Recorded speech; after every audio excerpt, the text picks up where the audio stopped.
Sabe, eu quero começar com uma história.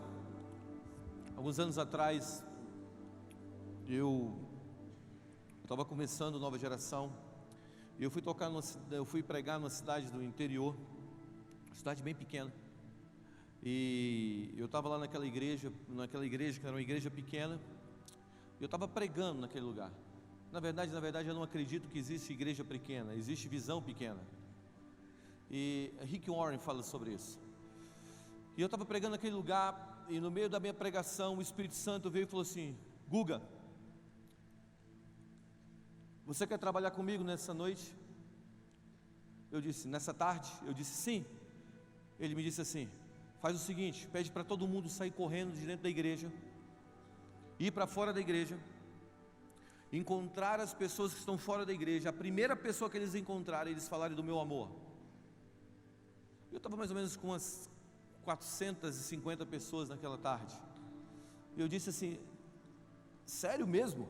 Eu vou mandar as pessoas correrem de dentro da igreja para fora? Era uma igreja mega tradicional. E eu olhei para o pastor, só de olhar para o pastor já estava intimidado. Aí eu disse, ok, eu vou te obedecer. Eu falei assim, gente, o Espírito Santo está mandando eu fazer algo muito louco. Eu não sei se vocês vão entender, mas eu quero que vocês obedeçam, porque nem eu estou entendendo.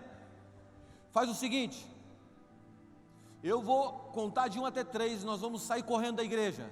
Teve uma mulher que gritou, misericórdia. E eu disse assim, quando nós corremos para fora da igreja, a primeira pessoa que nós encontrarmos, nós vamos falar do amor do Senhor para ela, ok? Eu, ok, ok. Eu falei assim, então vamos lá, 1, 2, 3, as pessoas começaram a sair da igreja, e eu não dei tempo para as pessoas voltarem, e as pessoas saíram, e elas foram, passado 10, 15 minutos, 20 minutos, as pessoas começaram a voltar, trazendo pessoas, e elas começaram a trazer várias pessoas, e agora a igreja estava bem cheia, sabe, estava todo mundo ali dentro, meio que lotado aquele lugar. E eu me lembro que eu trouxe um menino para frente, e eu disse assim para ele, botei a mão nele e falei, se você trouxe outra pessoa, você encontrou uma pessoa aqui? Ele falou assim, eu encontrei, eu estava passando na rua ali, e na verdade eu botei o microfone na boca de um dos meninos que foi encontrado na rua, e ele disse assim, eu estava andando aqui na rua, e essa pessoa me pegou, e ela me trouxe para cá, e eu sou um cristão também.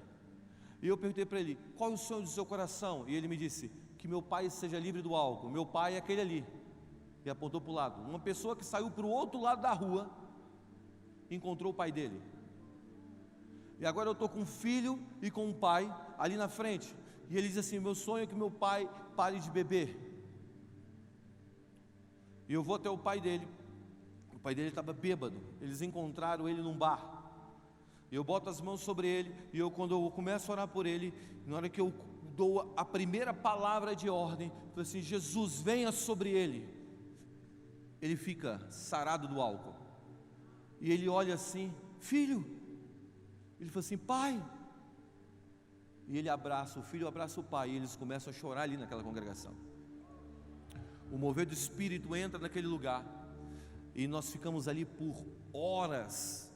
E naquele dia eu fui embora, e eu entrei no meu carro e fui embora para o hotel, e depois vim para Brasília. Eu vim pensando, cara, como nós temos que aprender a ouvir e obedecer ao Senhor. Presta atenção, o que você precisa levar daqui, desses dias, é uma palavra de Deus. Sabe, você está tendo experiências com o Senhor, no meio dessas experiências, peça uma palavra, abrace essa palavra.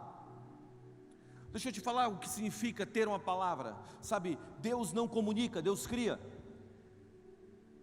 O objetivo de Deus não é comunicar com você, o objetivo de Deus é criar, porque tudo que Deus fala, se faz. Disse Deus, haja luz e houve. Disse Deus, haja separação entre a terra seca e as águas, e o que houve? Separação, porque Deus não comunica, Deus cria. Então presta atenção, quando Deus fala algo ao seu respeito, quando Deus está liberando uma palavra sobre você, o seu futuro está deixando de ser tempo, está se tornando lugar. Quem tem uma palavra não tem mais um futuro que é um tempo, mas tem um futuro que é um lugar. Eu gosto disso, sabe por quê? Porque o futuro agora, quando Deus disse algo a nós sobre o nosso futuro agora já está construído.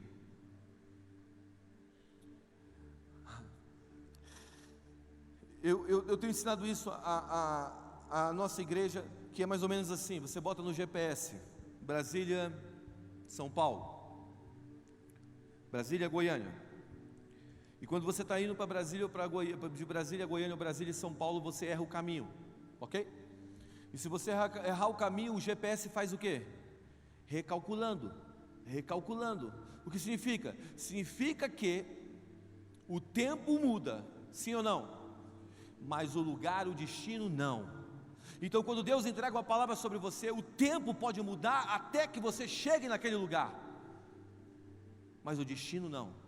Está traçado, está construído pelo Senhor para você, porque Deus não fala, Deus não comunica, Deus cria. Agora, quando Deus te fala algo, Ele está criando um futuro para você. A única coisa que você precisa fazer é se alinhar com essa palavra do Senhor. Quando você não se alinha com a palavra do Senhor, na verdade você então se coloca em um lugar, que é um lugar de se tornar adversário àquela palavra. Um dia Deus virou para Moisés e disse assim: Moisés, tira a sandália dos seus pés, porque o lugar que você pisa é terra santa. Êxodo capítulo 3, Moisés tira a sandália dos pés, e ele então se achega ao Senhor, e Deus começa a dizer a ele: Moisés, eu ouvi a aflição do meu povo no Egito, e o meu povo que está no Egito precisa que você vá lá e liberte eles. Eu serei com você, eu colocarei as minhas palavras na tua boca. E Moisés passa o capítulo inteiro de Êxodo capítulo 3 lutando com Deus, cara. No meio do capítulo 4, Moisés ainda está lutando com Deus, porque Moisés não entendia que Deus não estava comunicando com ele, Deus estava criando o futuro dele. E agora Moisés está lutando com Deus, por quê? Porque Moisés estava pensando algo sobre ele, que Deus não pensava sobre ele. Então quando nós muitas vezes, quando a nossa mente muitas vezes está no lugar de não pensar como Deus pensa ao nosso respeito, nós não entendemos o futuro que Deus tem para nós. E agora Moisés está se tornando então... Moisés então está numa batalha com Deus, dizendo: não, eu sou pesado de língua, não, você tem um futuro, Moisés, e o teu futuro é falar aquele povo e libertar, falar a Faraó e libertar aquele povo. E ele está lutando com Deus, e aí no meio do capítulo 4 ele diz assim: Senhor, envia outro. Presta atenção, você não pode juntar na mesma frase Senhor, envia outro. Você está dizendo assim: Senhor, soberano, glorioso, aquele que governa sobre todas as coisas e entende todas as coisas, envia outro. Você está errado. E aí no versículo seguinte a Bíblia diz que Deus se irou com Moisés. Presta atenção, eu não acredito num Deus irado, mas eu acredito que todas as vezes que você pensa diferente do que Deus pensa ao seu respeito, você se coloca em guerra com Deus.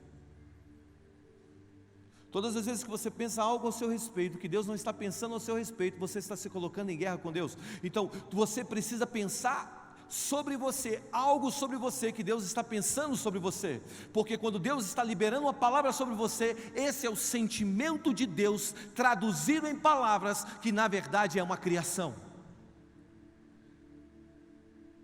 Está comigo? Agora, você precisa entender que você tem uma maneira de receber a palavra ou se engravidar da palavra. Você pode vir numa conferência e em outras conferências receber várias palavras de Deus, mas o que você precisa de verdade é se engravidar da palavra.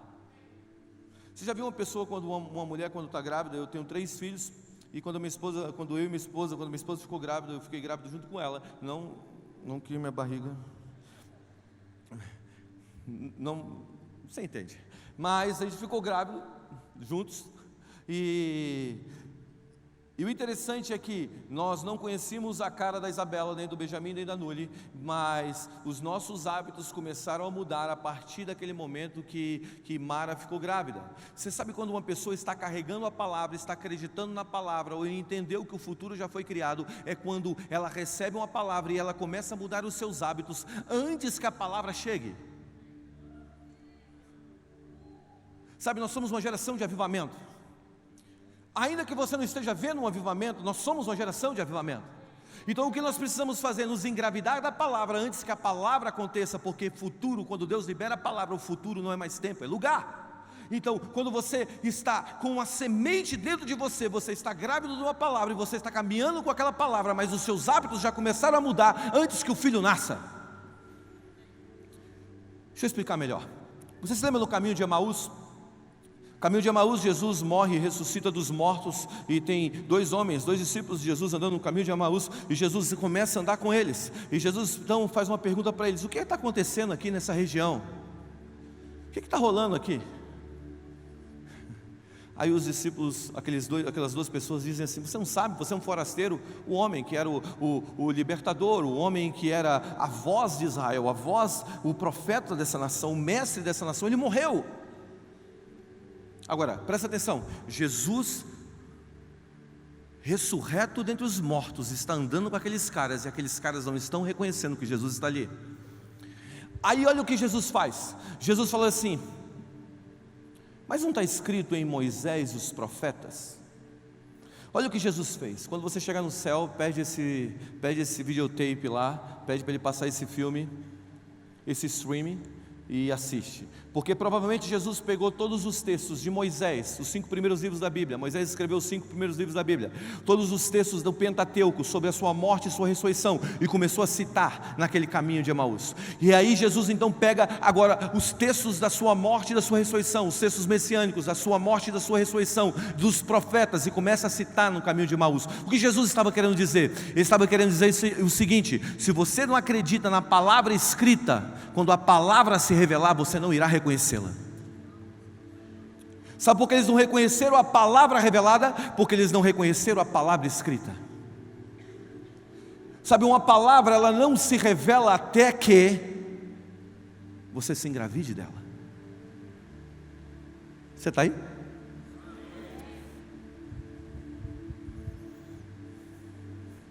Quantos aqui tem uma palavra de Deus? Vamos lá, gente, quantos aqui tem uma palavra de Deus? Então presta atenção, o seu futuro não é mais tempo, o seu futuro é lugar. Agora, quando você bate em Lucas capítulo 10, versículo 25 e 28, você vai ver um homem, sabe, falando para Deus, falando para Jesus: o que devemos fazer para ganhar a vida eterna? Jesus responde para ele: o que está escrito na lei. O que está escrito na lei? O que está escrito na lei? Sabe, aquele homem estava forçando Jesus para entregar uma nova palavra para ele, mas Jesus está dizendo: ei, se você não reconhece as palavras que você tem, como eu posso te dar novas palavras? Há um princípio aqui, sabe, nós somos muitas vezes motivados e tentamos muitas vezes pressionar Jesus para que Jesus nos dê novas palavras, novas revelações. Mas eu quero dizer uma coisa para você: até que você caminhe na última palavra que Jesus te deu, provavelmente você não terá uma próxima. Porque Deus não trabalha de uma maneira de construir e destruir, construir e destruir. Ele trabalha de uma maneira progressiva. Ele bota um degrau. Aquela palavra que você recebeu na última temporada é um degrau, que quando você pisa nele, ele te dá a plataforma para um próximo degrau. E quando você pisa nela, ela te dá uma plataforma para um próximo degrau. Então aqueles homens, eles estavam pressionando Jesus por uma nova palavra. Jesus estava dizendo: mas o que está escrito na lei? Vocês estão comigo? Então, ame a última palavra que Deus te deu, porque ela não é a última, ela é a primeira. Ame as palavras que Deus está te entregando agora, amém? para que você tenha revelações novas. As pessoas me perguntam: Guga, como você recebe revelações de Deus? Eu digo para eles: por obediência. Sabe, a obediência é um sinal de honra à palavra que Deus te entregou. Então quando você honra a palavra que Deus te entregou, a primeira palavra que Deus te entregou, você honra aquela palavra, você se acampa ao redor daquela palavra, sabe, você mora ao redor daquela palavra. Quando você se dedica àquela palavra, então agora está um mundo sendo construído, e aquele mundo que está sendo construído, ele vai te dar plataforma para um novo mundo que será construído pela próxima palavra que Deus te entregar. Então obediência é um sinal. Obedeça o que Deus está falando com você, amém? Para que Deus derrame sobre você mais palavras. Saiba que até quando você dorme, as palavras de Deus estão colaborando para você, quando você está então gerando as palavras que Deus te entregou. Olha o que diz Jó 33, versículo 15 e 16: em sonho ou em visões de noite, quando cai o sono profundo sobre os homens, quando adormece na cama, então lhe abre os ouvidos e lhe cela a instrução da palavra. Agora vamos voltar um pouco. A palavra de Deus então é criação. Diga: a palavra de Deus é criação. Então ela carrega o poder de criatividade, de dar vida onde não existe. Eu gosto disso. A palavra de Deus é criação e ela dá vida onde não existe. O capítulo 1 de Gênesis, ele fala sobre o poder da palavra em criação. Você está aí? Deus criou tudo pela sua palavra.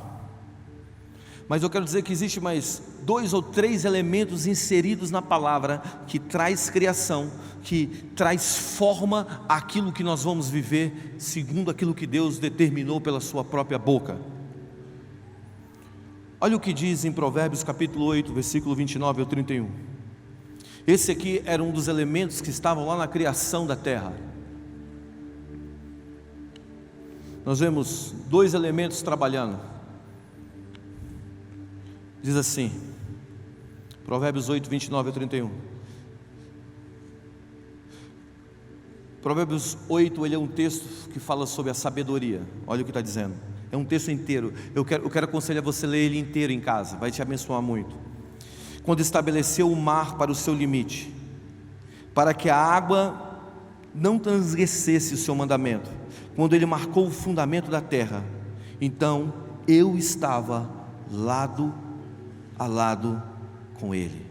A sabedoria dizendo: como mestre trabalhador eu estava lá, e fiquei diariamente o deleite dele, regozijando-me para sempre diante dele, regozijando-me no mundo com a sua terra e com o prazer dos filhos dos homens. Então presta atenção, a palavra traz criatividade. Agora, Provérbios capítulo 8 fala que existia um outro elemento dentro desse processo de criação, que é o processo da palavra. Então, a palavra traz criatividade e a sabedoria delimita os limites. Então, uma das coisas que nós precisamos entender nesse exato momento é que Deus está visitando essa geração com sabedoria. Amém? Sabe,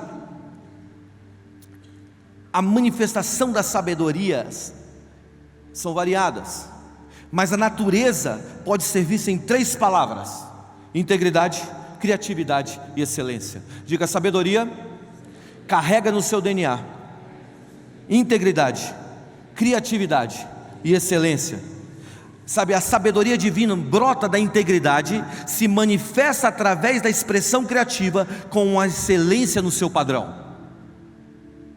Onde quer que nós encontremos a operação desses 3 níveis, estamos sendo tocados pela sabedoria: integridade, criatividade e excelência.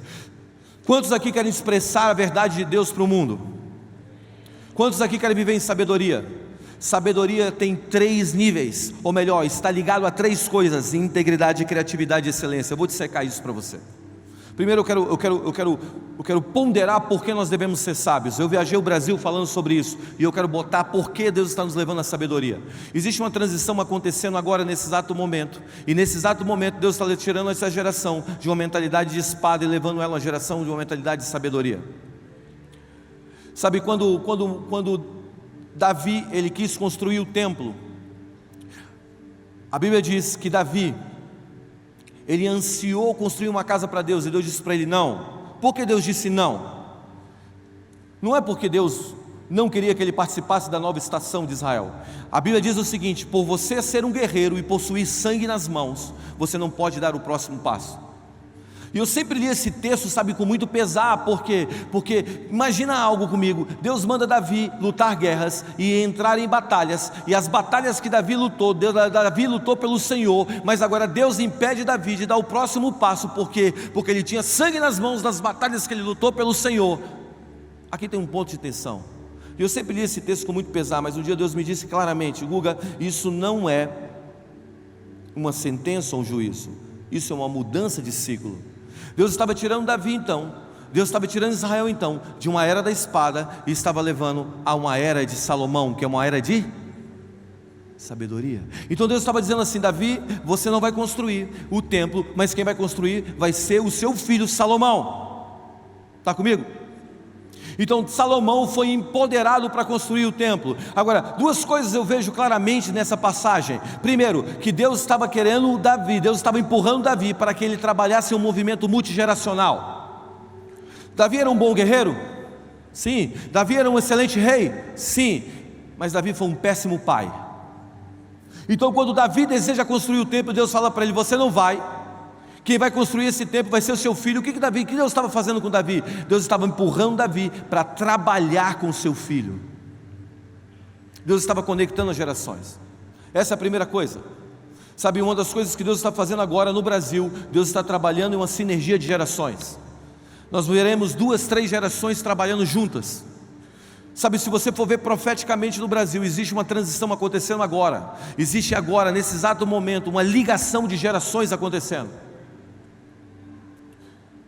Nós estamos nessa fase, mas a outra coisa que Deus está fazendo, Deus está levando a gente a aguardar a espada. Você se lembra lá no Getsemane, quando os soldados vão pegar Jesus e Pedro, para tentar defender Jesus, ele saca a espada e corta a orelha de Pedro, ou a orelha de Malco? Você lembra disso? Então, Pedro ele representa a igreja. Pedro tentou defender Jesus. Pedro, que é a igreja, tenta defender Jesus e corta a orelha de Malco. Malco representa o mundo. Então o que isso significa? Significa que a nossa geração que andou pela espada tentou defender Jesus e cortou a orelha de Malco, cortou a orelha do mundo, mas estava tentando defender Jesus. E Jesus estava dizendo: guarda a espada, Pedro, porque quem luta pela espada morrerá. Então muitas vezes a nossa defesa da fé tem feito cortar a orelha do mundo, e agora Deus está dizendo para nós: guarda a espada, porque eu quero que vocês se movam em sabedoria. Sabe, a nossa luta muitas vezes está sendo com o mundo pela espada, e Deus está dizendo: não, chegou a hora de você viver pela sabedoria, parar de lutar pela espada. Você está comigo? Então a sabedoria, ela é algo fundamental para a nossa geração, mas a sabedoria, ela carrega 3 bases: integridade, criatividade e excelência. A sabedoria divina brota da integridade, se manifesta através da expressão criativa, com excelência como padrão. Todas as vezes que você vê integridade, criatividade e excelência no lugar, existe sabedoria ali. Como Deus quer que a gente ganhe o mundo? Presta atenção, escuta o que eu vou te dizer nessa noite: nós não ganharemos o mundo gritando contra Ele. Nós não ganharemos as nações com espada nas mãos. Nós ganharemos as nações quando o nosso coração se estiver derramado em integridade, em criatividade e excelência.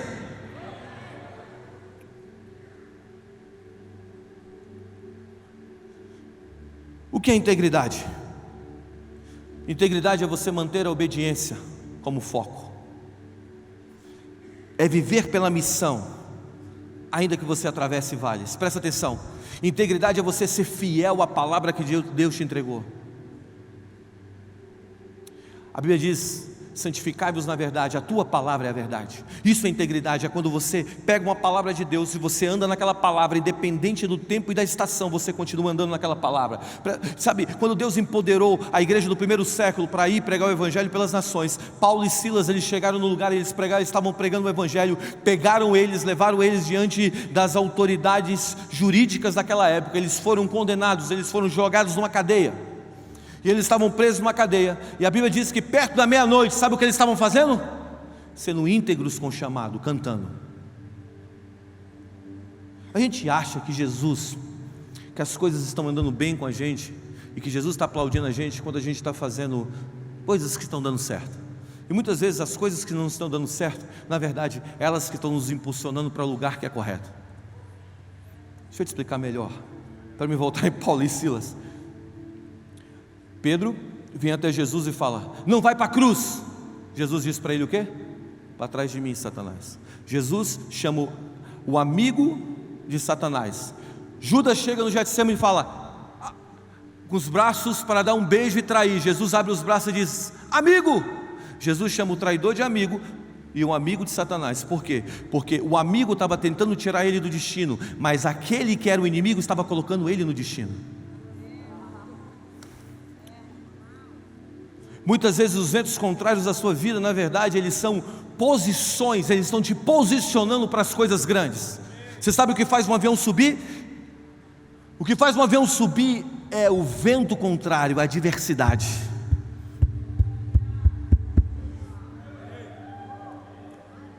Então quando Paulo e Silas estavam presos na cadeia, cara, eles estavam cantando. Por quê? Porque eles estavam sendo íntegros ao chamado.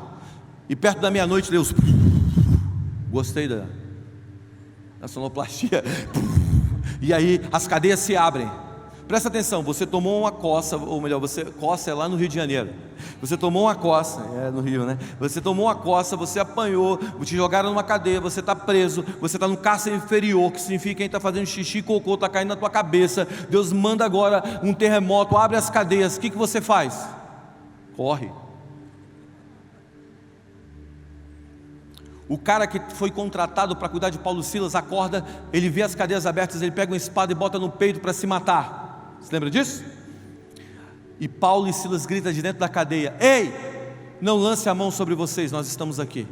O que faz dois homens ficarem na cadeia? Quando Deus abre a cadeia, diga: senso de missão.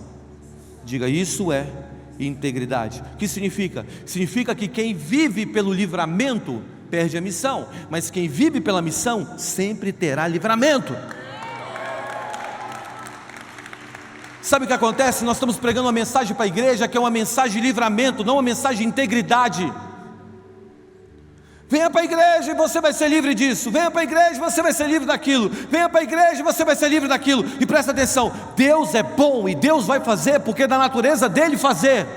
Mas essa não tem que ser a nossa mensagem. A nossa mensagem tem que ser carregada de uma integridade de destino e de chamado, de missão, porque é isso que vai trazer a salvação dessa geração. Quando todos olharem para nós e ver uma geração aqui dentro, lá fora, íntegra com o seu chamado, sabe, posicionada em obediência para aquilo que Deus entregou, independente de vento, independente de vale, independente de estação, eles estão confessando com seus lábios: eu sei em quem tenho crido, estou bem certo que Ele é poderoso para fazer infinitamente mais daquilo que nós vimos ou ouvimos. Eu estou aqui, Senhor, independente do vale, eu estou aqui olhando para Ti, que tem o caráter na missão, não tem o caráter no livramento. Sabe o que nós pregamos? Nós pregamos que a igreja é um hospital, e eu quero dizer para você que a igreja não é um hospital.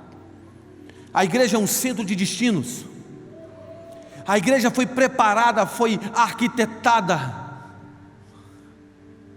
pelo arquiteto do universo, para ser um lugar onde nós liberamos pessoas para o mundo, para o seu destino. Isso só é possível de se fazer quando nós temos uma mentalidade de não dar resposta à necessidade, mas dar resposta à eternidade. Você lembra quando o diabo virou para Jesus e disse: Jesus, você está com fome? Você está com fome? Transforma a pedra em pão e come. O que ele está dizendo? Pedra é aquilo que é base, pão é aquilo que é momentâneo. Ele estava dizendo: troque o eterno pelo momentâneo. Troque a base, aquilo que as coisas são eternas, pelas coisas momentâneas. Presta atenção. A salvação, ela foi paga por Jesus na cruz. Você não trabalhou para ela, e nada que você faça e eu faça pode nos dar a salvação. Ok? Mas a Bíblia fala que tem uma fogueira no céu, e essa fogueira é uma fogueira para provar aquilo que nós tivemos como obras. Ok? Está comigo? E essa fogueira, todas as nossas obras na terra, elas vão ser jogadas ali dentro. Então, algumas das nossas obras serão ouro, outras serão pedras preciosas, mas existem algumas que são apenas madeira e palha, elas serão consumidas. Isso fala de recompensa, e presta atenção, existe sim uma recompensa pelas nossas coisas, existe, está escrito.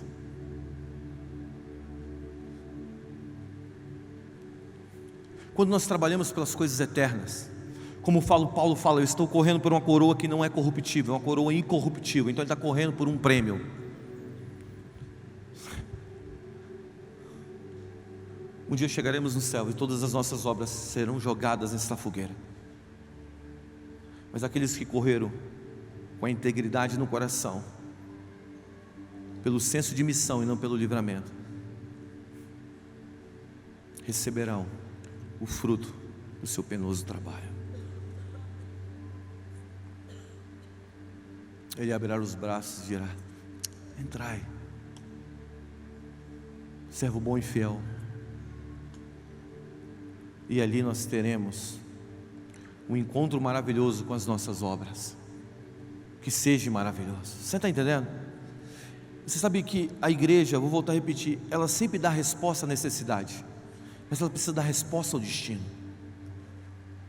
Você se lembra quando Saul está atrás das jumentas do seu pai, ele vai, desculpa, eu estou jogando um monte de coisa, ok? Você vai pegando o que você quiser. Sabe, Saul vai atrás das jumentas do seu pai, ele está atrás das jumentas do seu pai, ele está 3 dias atrás das jumentas do seu pai, e ele não encontra as jumentas do seu pai. E aí ele fala assim: vamos voltar para casa, senão o meu pai vai pensar que a gente se perdeu também.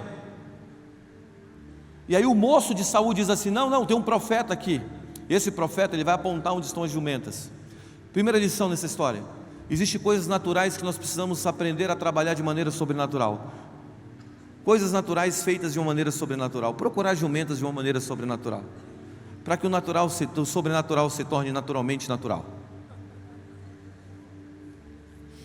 E ele falou: ok, tudo bem. Primeiro cenário, um homem atrás da jumenta. Segundo cenário, um homem chamado Samuel está na casa dele, o Espírito Santo visita ele e fala bem assim: Samuel, amanhã um homem da tribo de Benjamim vai bater na tua porta, ele é o rei. No outro dia de manhã, as duas histórias se encontram. Samuel atrás das jumentas Saul atrás das jumentas e Samuel com a palavra que ele era o rei. Então, agora Saul está lá: onde estão minhas jumentas? Saul veio pela necessidade, mas Samuel deu uma resposta a ele da pergunta que ele não fez. Samuel disse: você é um rei.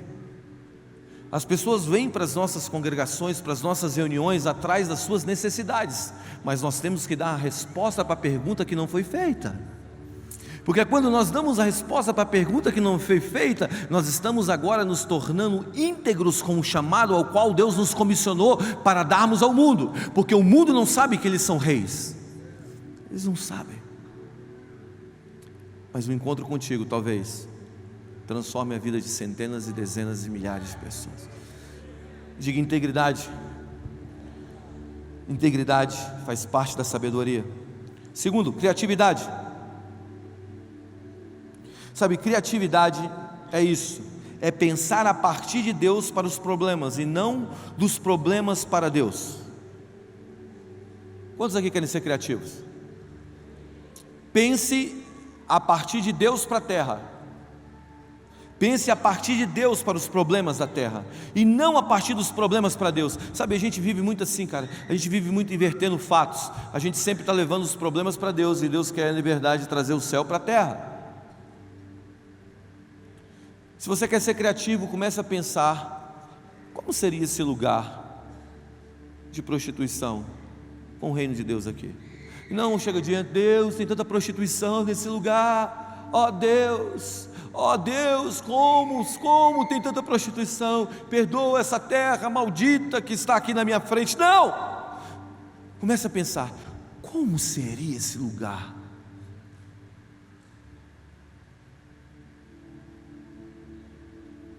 Se os céus tocassem ele, se o dedo de Deus tocasse esse lugar.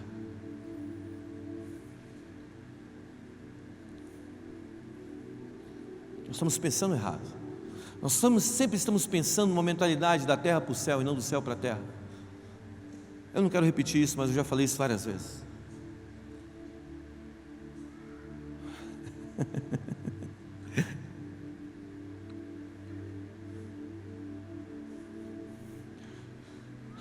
Quando nós pensamos da mentalidade dos céus, nós pensamos diferente. Isaías capítulo 6, Isaías está diante do trono de Deus, ele diz assim: ai de mim que for perecendo, porque eu sou um homem de lábios impuros e moro em meio a um povo de impuros lábios, os meus olhos viram o rei. Essa é a impressão de Isaías, um homem da terra nos céus, dizendo: a terra está cheia de homens de impuros lábios. Agora, a impressão dos anjos que estão ao redor de Jesus ali, sabe? Eles dizem assim: toda a terra está cheia da glória de Deus. O homem da terra está dizendo: a terra está em puros lábios. O homem do céu, os céus está dizendo: a terra está cheia da glória. Então, criatividade é você pensar terra a partir de Deus, e não pensar, sabe, problemas e levar os problemas a Deus. Eu não estou dizendo que você não precisa levar a Ele as suas súplicas, não é isso. Eu estou dizendo que você começa a declarar aquilo que você não viu, porque você tem uma palavra de Deus, e o gatilho da declaração tem o poder de criar. Você sabe quando Deus bota um homem, no profeta, no meio do vale, ele diz assim: o que você vê? Ele diz: eu vejo óleo vasto, eu vejo ossos secos. Sabe, a nossa primeira visão sempre é a visão do caos. É isso que eu vejo. Aí Deus faz uma pergunta para ele, porque esse é o modo que Deus cria visão, com perguntas, questionamentos. Será que esse vale pode ter vida? Aquele homem sai da visão do vale de ossos secos, sobe aos céus, e ele enxerga a perspectiva dos céus. Tu podes, tu sabes, profetiza então. E aí entra o terceiro nível, porque quando nós começamos a questionar a realidade que está à nossa frente, esse é o primeiro passo para que você entre na criatividade de Deus. E nós somos ensinados a não questionar, só obedecer. Mas presta atenção, Deus quer que você obedeça de uma maneira consciente, e muitas vezes obedecer de uma maneira consciente é obedecer questionando. Tu sabes, Senhor, eu estou questionando porque isso está na minha frente, eu estou questionando porque o Brasil está vivendo esse momento, eu estou questionando porque as coisas estão andando para esse lugar, eu estou questionando porque a música cristã está andando para esse lugar, eu estou questionando por quê? Por que nós estamos caminhando para cá? E isso está produzindo em mim uma visão, porque você não tem respostas para os problemas que você não enfrenta, você não tem resposta para as perguntas que você não faz. Nós precisamos questionar. Você sabe que só existe 14 igrejas no mundo que produzem canções que o resto do mundo canta? 14 igrejas. Você sabe que hoje no Brasil não existe 3 igrejas que produzem canções que o Brasil canta? Nós temos muita gente boa produzindo canções, muitos deles estão aqui nessa casa nesses dias, mas como igreja local nós não temos hoje 3 igrejas que produzem canções que o Brasil canta. A igreja parou de escrever suas canções, nós não estamos reproduzindo mais isso. Por que isso está acontecendo? Qual o movimento? Sabe, eu estava pregando numa escola de adoração esses dias, e quando eu estava pregando, o Espírito Santo me disse: sabe, houve um divórcio, e eu quero submeter essa palavra a vocês. Houve um divórcio dos líderes, muitos líderes de adoração com a igreja. Há um tempo passado, nós divorciamos da igreja, e muitos líderes de adoração divorciaram dos músicos, que chegaram no lugar aproveitando dos músicos, e quando chegaram lá disseram assim: tchau, tchau, agora já estou bem. Não! Por quê? Por quê? Sabe, quando nós começamos a questionar, nós começamos então a realizar um movimento diferente. Você está comigo? Sabe, criatividade é isso, é você começar a pensar em soluções a partir do céu para o mundo. Existem pessoas que estão sentadas aqui que vão pensar a partir do céu para o mundo.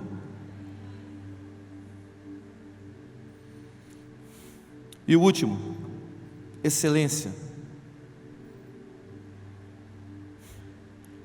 Integridade, criatividade e excelência juntas formam sabedoria. Abra em 2 Crônicas capítulo 9, nós vamos ler um texto.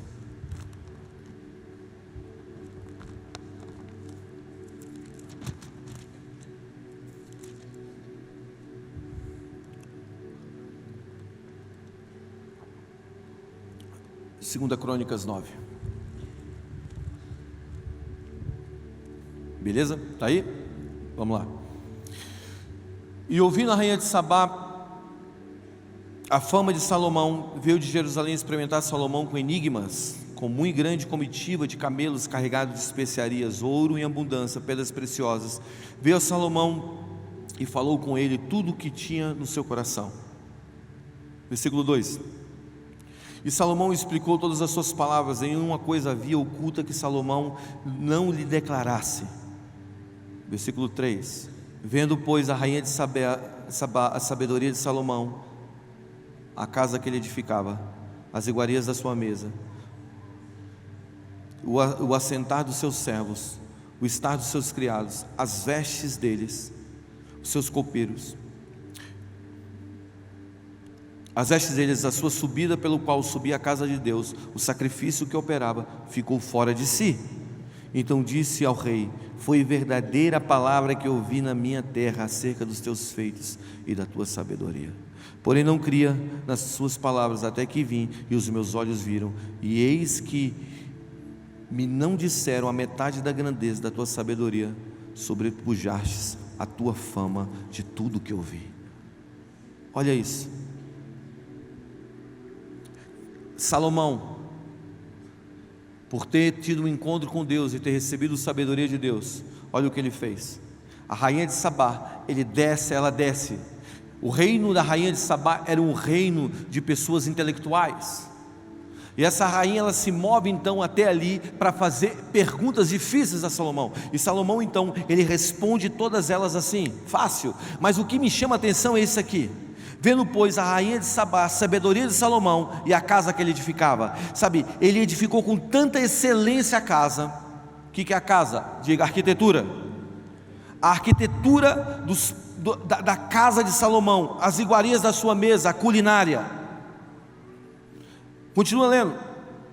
O assentar dos seus servos, o estar dos seus criados, sabe, a gestão humana, a veste deles, a moda, os seus copeiros, tudo pelo qual o culto que ele servia ao Senhor ficou fora de si. Sabe, aquele homem, ele conseguiu trabalhar com excelência tão tremenda no seu reinado, que até a sua arquitetura, a sua culinária, sabe, a gestão humana que ele operou ali dentro, as vestes, a moda, tudo isso refletiu Deus.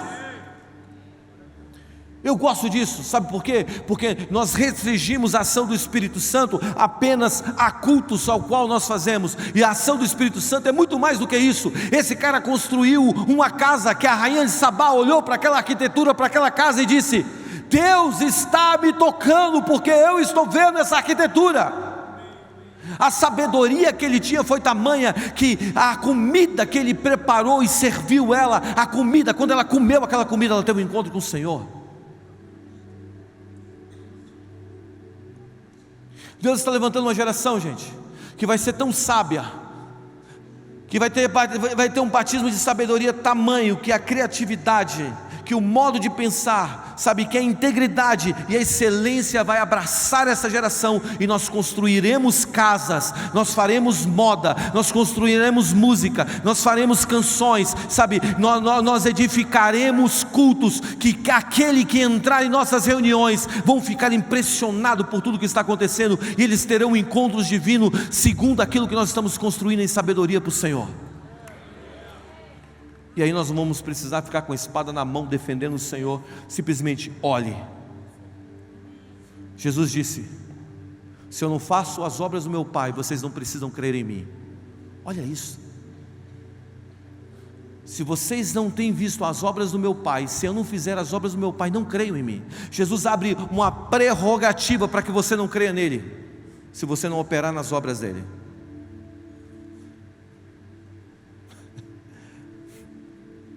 Onde eu quero chegar? Que Deus está pegando a sua vida, e Deus quer que você, pegando a sua vida, e quer que você se torne uma expressão real dessa visão de sabedoria, de criatividade, integridade e excelência. Pare de fazer as coisas meia boca, sabe? Eu tenho um pavor daqueles filmes gospel, que você vê uma pedra rolando e é um papelão descendo, sabe? É um isopor, blu, blu, blu, blu, blu, e todo mundo está lá assim, uau, e eu estou, cruz credo.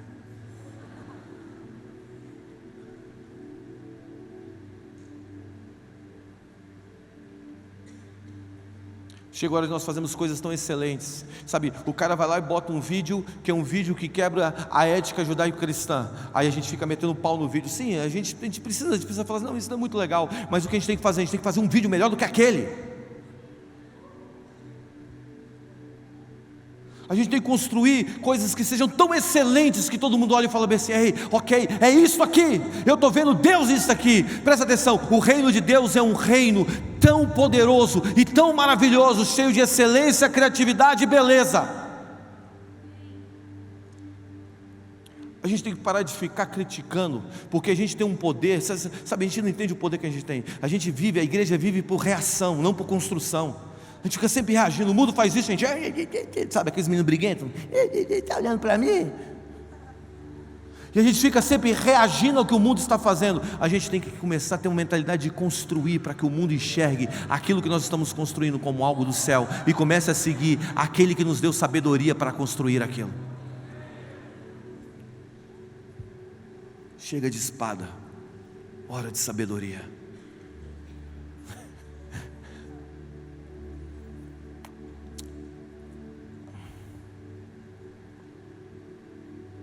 Nós criminalizamos beleza, nós colocamos beleza como algo vulgar. Tem algo belo, a gente fala assim: não vamos abraçar isso aqui, é algo vulgar. Mas presta atenção, eu estava falando ali pro Gil, meu amigo. Benjamin chegou, e o Benjamin, cadê o Benjamin? Está aí? Deve estar na salinha de criança, ou dormiu, né? Benjamin, meu filho do meio, ele foi um dos bebês mais lindos que eu já vi, de verdade, não é porque é meu filho, e ele é muito bonito. Eu estava falando para o Gil, você sabe que a beleza do Benjamin tem a ver com o destino dele? Eu disse para ele: você se lembra Esther? Esther só chegou no lugar onde ela chegou porque ela era bela, bonita. Você sabe que a grande verdade é que nós precisamos entender que o design que Deus nos deu, aquilo que tem em nós, tem a ver com o nosso destino. Até as coisas que não são tão boas, eu não estou dizendo o pecado, mas as coisas que a gente não tem, até elas têm a ver com o nosso destino. Porque quando Moisés não soube falar, Deus levantou alguém que poderia falar por ele. Então, até aquilo que lhe falta, Deus vai trazer alguém para colaborar com você. Porque se você fosse perfeito, você não precisaria de ninguém. Então, as nossas falhas, na verdade, é para que a gente viva em comunhão. Você está comigo? Sabe, o que Deus está fazendo agora? Deus está levantando essa geração para entender o seu real propósito, aonde ele vai se encaixar. Sabe, eu não estou fazendo uma pregação aqui que seja uma pregação explosiva. Eu estou tentando botar na tua mente o fundamento correto para você se mover nessa temporada. Para de ser aquele cretezinho nerd, sabe, birrento. Começa a ter sabedoria. Comece a compor canções de uma maneira excelente. Comece a escrever livros de uma maneira excelente. Sabe, hoje à tarde a gente estava aqui, eu, Mateus, a Miriam, Mateus Leitão, a Miriam, a gente estava falando, sabe, sobre o livro dele. O livro dele, quando ele lançou, passou por 5, 6 semanas como os mais vendidos da Veja. Eu li o livro é maravilhoso. É isso que nós precisamos, de livros, de pessoas que escrevam, pessoas que componham, pessoas que executem com tanta excelência, criatividade e integridade com chamado, que vão revelar os céus. E eu digo para você, quando nós fizermos isso, nós vamos cumprir o texto que diz que os nossos instrumentos de guerra, as nossas espadas, se tornariam em foices, que as nossas espadas se tornariam instrumentos de colheita. Talvez você não saiba, mas nós estamos entrando no maior avivamento da história da humanidade.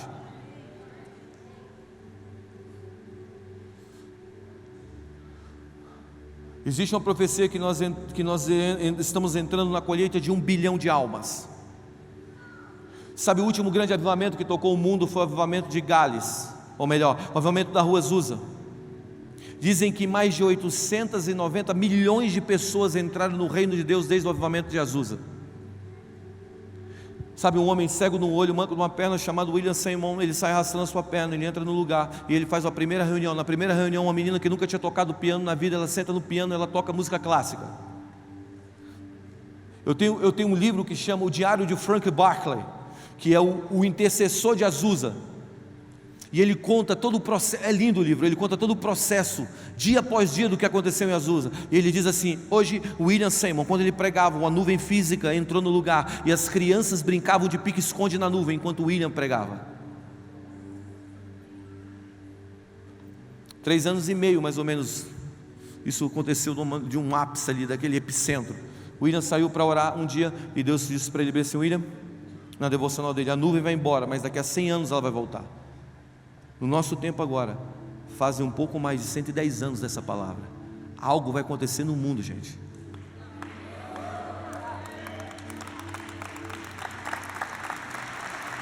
Não será como foi antes, será diferente.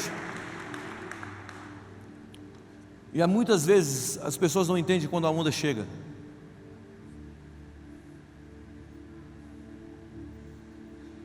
Mas eu quero dizer para você, nós estamos no romper de um novo dia. Agora é a hora de nós abraçarmos a sabedoria, não guerrearmos pela espada, mas abraçarmos criatividade, excelência e integridade, e construímos a igreja a partir disso. Porque se nós criamos, se nós cristãos entendemos que nós não precisamos lutar para cristianizar uma nação, nós precisamos simplesmente viver os princípios do Senhor, nós iremos afetar o mundo inteiro, porque nós não governamos se não for por influência. Não é goela abaixo. E no meio desse despertar, eu quero encerrar com esse testemunho. Há 2 conferências atrás, eu estava pregando aqui. Eu gosto de pregar domingo de manhã, mas estou pregando no sábado à noite. Amanhã quem vai pregar de manhã é meu amigo Theo. E quando eu estava pregando aqui no sábado de manhã, e eu estava falando, e Deus me disse assim, na hora que eu estava pregando: vocês domesticaram os leões. E eu tomei um susto. E Deus me falou assim: vocês precisam entender que vocês são leões, e não se domestica leão. Sabe, na igreja nós somos ovelha, mas aí fora nós precisamos ser leões. E quando eu estava falando isso, eu comecei a ficar bêbado do Espírito. Aqui em cima. E eu comecei a gritar igual um louco: os leões estão acordando. E eu tive uma visão dos leões despertando e rugindo. E nisso tinha uma criança que tinha ficado possessa por espíritos malignos numa salinha nossa. E eles pegaram a criança e trouxeram a criança aqui para dentro. E eles estão entrando com a criança, e eu estou gritando assim: os leões acordaram! Os leões acordaram! Nós iremos tocar o mundo com sabedoria, nós iremos tocar o mundo com poder. E eles estão trazendo a criança está possessa, ela está entrando. E quando ela chega ali assim, entre a 3ª e a 4ª cadeira, ela conta que ela viu isso: um leão saiu do púlpito e fez assim, e os demônios correram. E eles me trazem esse testemunho no meio do grito, e eu comecei a dizer: Deus está levantando uma geração que, assim como a águia é um símbolo de domínio para os céus, o leão é um símbolo de conquista para a terra. Deus está levantando uma geração agora que irá conquistar lugares nunca conquistados, irá dominar lugares que nunca foram dominados. Deus está levantando uma geração para dar voz ao mundo. E eu digo isso sempre: o mundo só tem voz onde a igreja se calou. E agora é a hora, gente, vamos nos colocar em pé, e nós vamos entrar nesse romper do Senhor. Mas muito mais está por vir: a colheita de 1 bilhão de almas.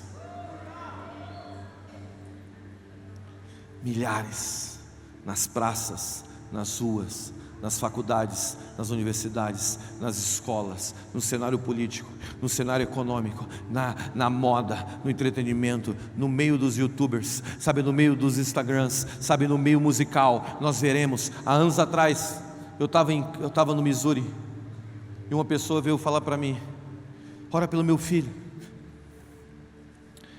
Eu falei assim: claro, ora pelo seu filho.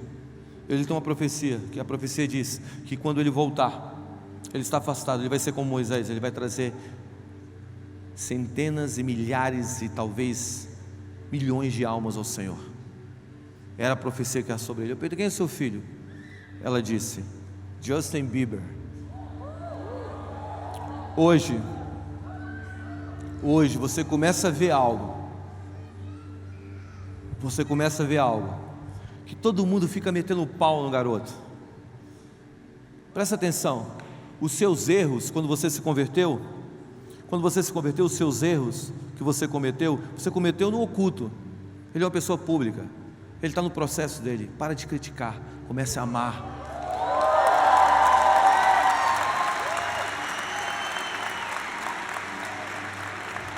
Você não sabe, Deus está fazendo. Existe uma planta de Deus, sabe, uma teia de aranha que Deus está fazendo. Sabe que na verdade uma teia de aranha é uma rede. Deus está pegando agora, sabe o que? Líderes no cenário econômico, líderes no cenário político. Deus está arquitetando algo que nós vamos ver o efeito disso nos próximos 15 anos. Sabe qual a visão que eu tenho no meu espírito? É que Deus pegou uma garrafa de champanhe e está balançando assim. Tensão, tensão, tensão, tensão, tensão, tensão, tensão. A igreja está lidando com coisas que era a religiosidade que prendia. E a tensão, tensão, tensão, tensão, tensão, tensão. Puf!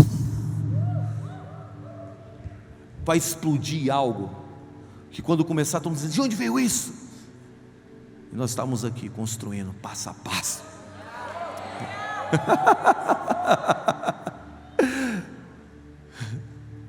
Deus está botando tensão em todos os cenários da nossa nação, porque na verdade vai explodir algo, e quando isso explodir, milhares entrarão no reino, e todos olharão para Ele e dirão: Tu és o Rei de toda a terra, porque todos os reinos da terra se tornarão do nosso Senhor, todos os reinos da terra olharão para Ele, porque Ele é o desejado das nações, Ele é o mais querido e o mais desejado das nações. Todos os reis, todas as nações querem um rei como Jesus. Nós só precisamos aprender a apresentá-lo, porque Ele é lindo, Ele é belo. Todos os homens desejam um amigo como Jesus. Nós só temos que aprender a apresentá-lo.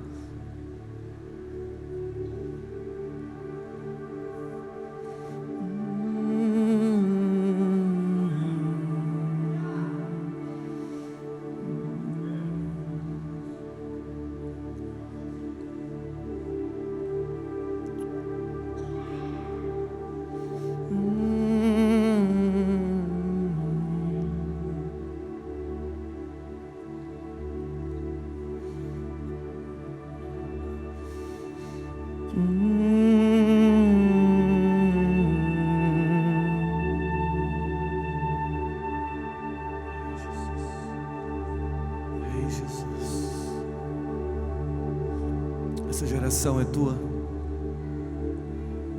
Essa geração é tua.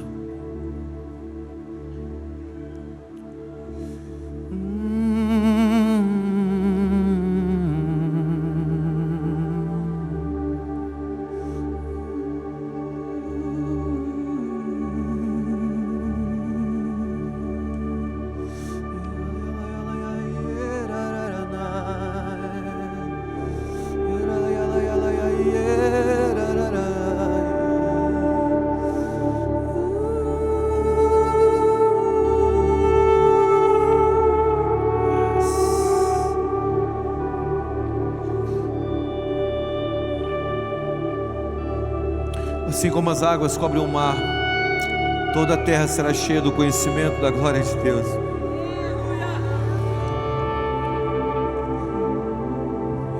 Yes. Jesus está aqui, você não precisa de mais nada, você já tem Ele. Jesus está aqui.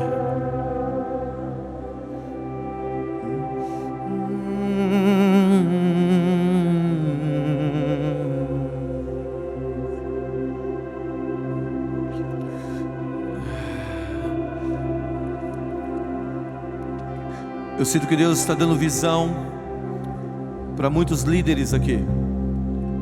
Eu sei que nós temos líderes de todos os lugares do Brasil nessa casa hoje. E Deus está começando a te dar uma visão para os próximos 40 anos dessa nação. A sua visão irá trabalhar com os céus. Não será uma visão em que você vai construir e pedir para Deus abençoar. Será como o tabernáculo que veio dos céus. A arquitetura, o tamanho, o material que será usado. Chegou a hora de uma geração não enxergar o mundo, mas enxergar o céu vindo ao mundo. É o romper de um novo dia para nós. A esperança cresce, o amor nos consome, homens que viverão um amor radical, um amor pelo Senhor radical, que consumirá as suas ações, que purificará os seus sonhos e paixões.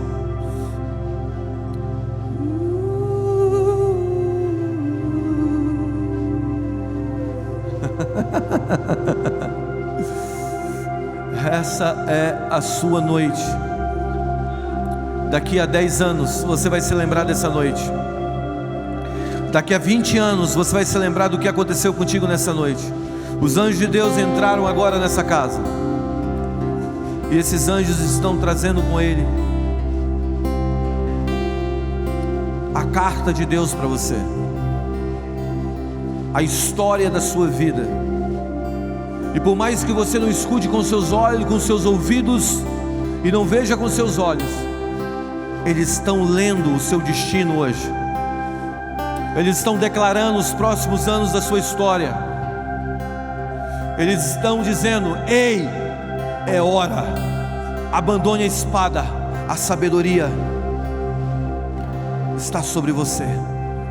Excelência, criatividade e integridade no coração dessa geração. Eu vejo cores entrando aqui agora, cores, sabe?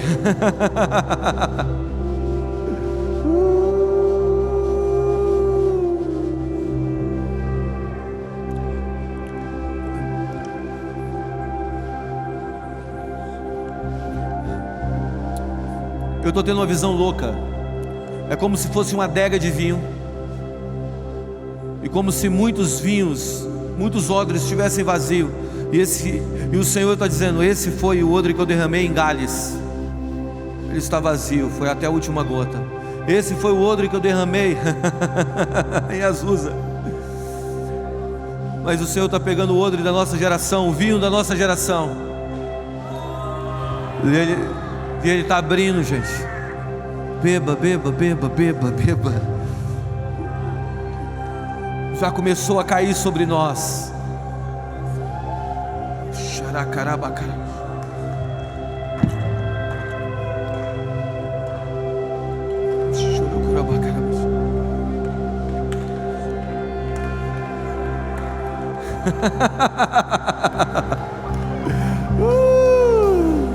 Te amamos, Jesus.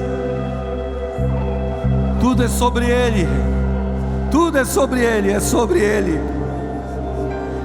O homem que nasceu nas periferias de Jerusalém, que sem ter escrito um livro, trouxe os seus ensinos, porque ele escrevia na tábua dos corações.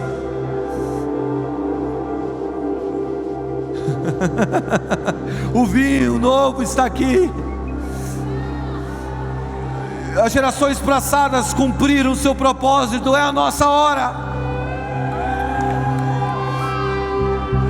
As gerações passadas abraçaram o seu destino, é a nossa hora.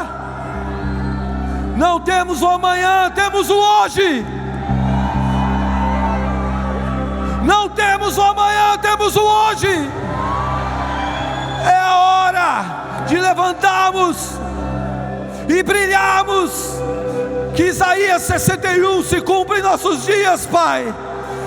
Levanta-te e resplandece, porque já vem a tua luz, e a glória do Senhor está nascendo sobre nós. Yes.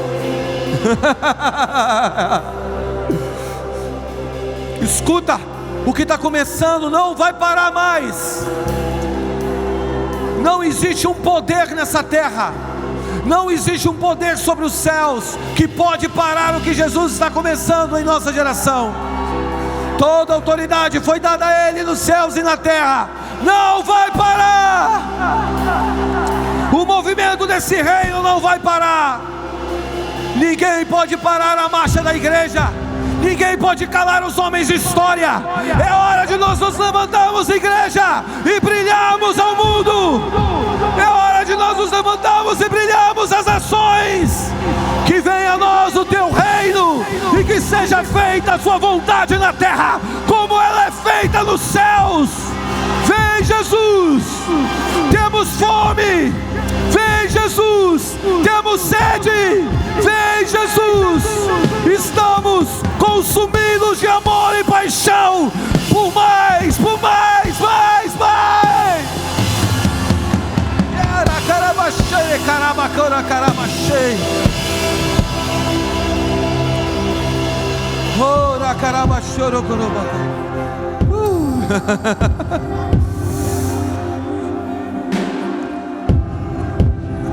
Eu sinto Deus consumindo aqueles que viviam uma vida no pecado, sabe? Você vai perder o prazer depois dessa noite, cara. Sabe, você não conseguia se livrar da fornicação, está acabando hoje. Você não conseguia se livrar do medo, está acabando hoje. O movimento de pureza está começando, não porque nós queremos sermos puros, mas porque estamos consumidos de paixão e amor. Yes!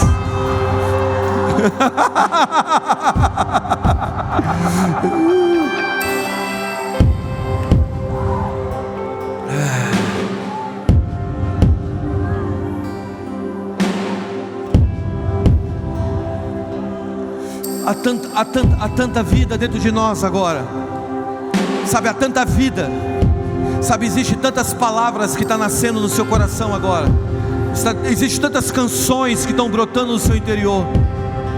É hora de você liberar, é hora de você liberar. Há tantos sonhos que estão no seu coração, é hora de você declarar, ok?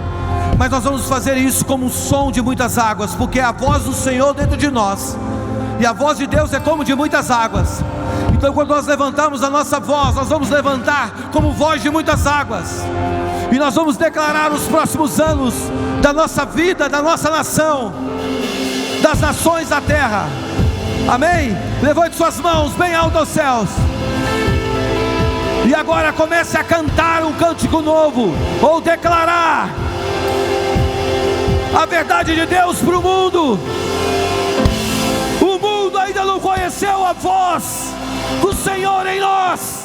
O mundo ainda não viu os homens de história se levantando para mudar povos e nações. É a nossa hora, igreja. Levante a voz. Levante a voz.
nós vamos gritar novamente o brado da nossa alma, que é a voz de Deus que vai correr essa nação.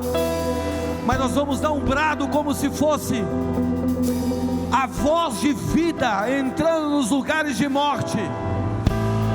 O grito no mundo espiritual sairá dessa casa e irá alastrar sobre essa nação.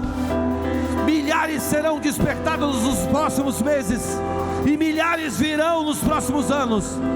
Quando eu contar de 1 até 3, nós vamos bradar o mais alto que nós pudermos, e nós vamos continuar bradando até a nossa força se esgotar. Amém? 1, 2, 3.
Há uma profecia que diz que nos últimos dias o menor no reino de Deus seria como Davi.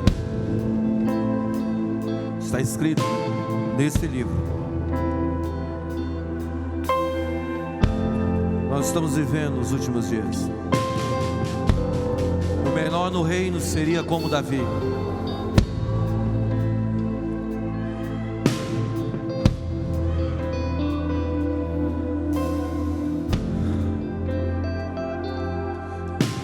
Isso significa que existe uma geração agora, nesse momento, capaz de realizar grandes feitos pelo Senhor. Você é essa geração. Feche seus olhos, abre suas mãos. Jesus está aqui, gente.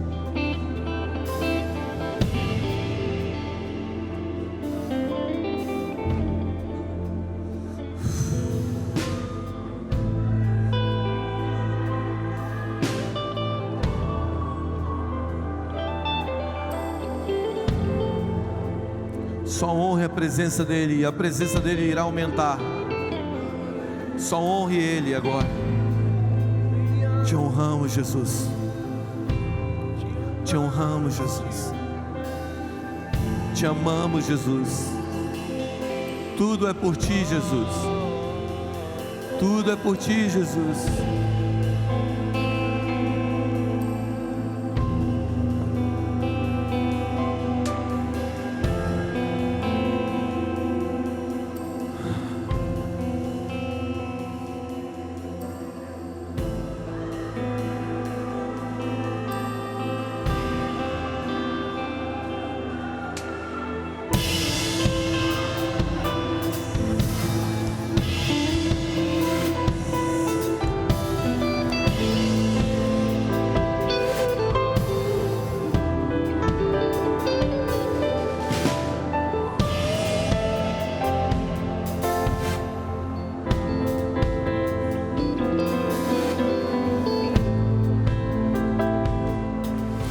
Quantos estão aqui nessa noite, que você está na sua organização, na sua igreja, você é um pastor na sua igreja, ou você tem trabalhado talvez com o seu pai na sua igreja, ou você tem trabalhado lado a lado a um líder, um grande líder, e você sente que a sua igreja está vivendo uma transição geracional. Existe uma sinergia que precisa ser construída de gerações da sua igreja. Você sabe, você está lá e talvez você seja um líder naquela casa, ou você é um pastor, mas o seu pai ou outros líderes estão lá também, e você sente que eles precisam trabalhar juntos. Quem está vivendo essa transição na sua igreja, levante a mão bem alto, bem alto. Você que está do lado dessa pessoa que está aí, coloque a mão sobre ela. Nós temos que orar para que essa transição seja uma transição, ou seja, uma construção sadia. Coloca as mãos, fica com a mão levantada. Vamos lá, põe as mãos sobre ela. Eu quero orar pela sinergia das gerações agora, para que a gente não seja uma geração que viole, mas seja uma geração que construa. Ore agora.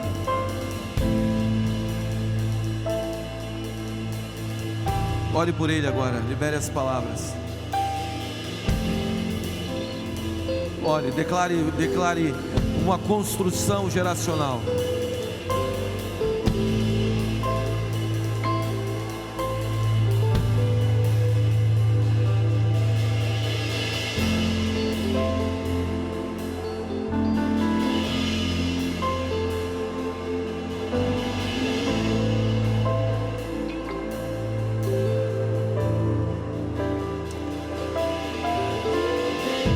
Quantos aqui sentem um chamado para o mundo político? Levante a mão bem alto. Você que sente um chamado para a política da nação, levante a mão bem alto. Fique com a mão levantada. Você que está do lado de uma dessas pessoas que levantou a mão, põe as mãos sobre ele. Vamos orar pelos líderes políticos da nossa geração. Põe as mãos sobre ele. Comece a orar agora e declarar justiça, verdade.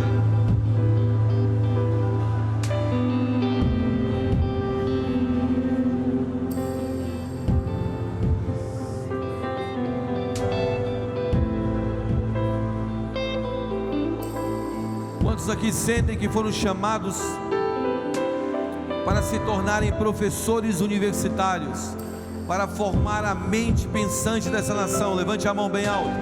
Você foi chamado, você sente que você foi chamado para o mundo acadêmico. Levante a mão bem alto aos céus. Fica com a sua mão levantada. Gil, vem aqui, levante sua mão bem alto. Coloque a mão nessas pessoas. Você que sente que foi chamado para pregar o evangelho em campos universitários também, levante a mão bem alto, bem alto. Põe as mãos sobre ele, comece a orar por eles agora.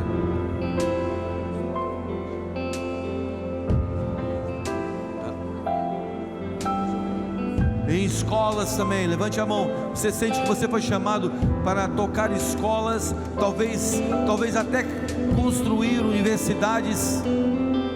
Levante a mão bem alto.